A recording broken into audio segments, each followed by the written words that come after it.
My name is Moin Gazanfar. I have done electrical engineering in 2010. Since then, I'm working on electrical designs of switchgear and electrical layout plans.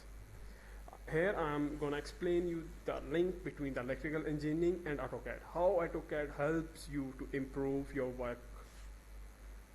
First of all, I'm going to introduce you the Autocad. What actually Autocad is.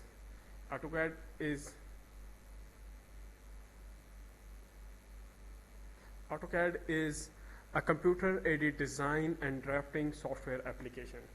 In Autocad, you can design your electrical circuits, building designs, mechanical designs, to help your labor and technicians to work on those plans.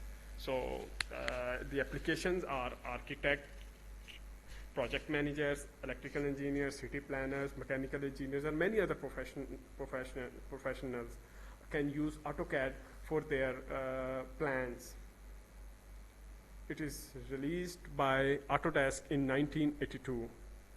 First of all, we have to understand the meaning or the difference between the 2D and 3D. A 2D shape have only two dimensions. As you can see, a 2D shape have only length in x-axis. As you can see, it's on left and right side. This left and right side is one side. Another second dimension is height wise. You can see here. Now I show you the third 3D dimension. You can see here one is length, second is height, and third dimension width. You can see the width or depth, which is actually the third dimensions. Now I want to show you some differences between 2D and 3D. A 2D dimension have two dimensions, a 3D dimensions have three dimensions. 2D have two dimensions called length and height, and 3D have dimension called length, height, and width. Mathematical, you can say x-axis and y-axis in 2D, and in 3D, x-axis, y-axis, and z-axis, which is the depth. And some examples are circle, rectangular, square, and pen.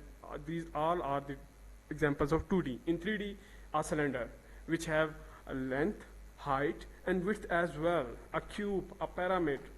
Now I'll show you the difference between 2D and 3D with the help of some image. It's a 2D image. As you can see, it has only length in x-axis, and it has height in y-axis. Now moving towards the 3D dimensions, you can see height, you can see the length. Now where is the third dimension? Now I'm gonna show you the third dimension. This dimension is actually the third dimension or the depth of this video. Thanks for watching my video.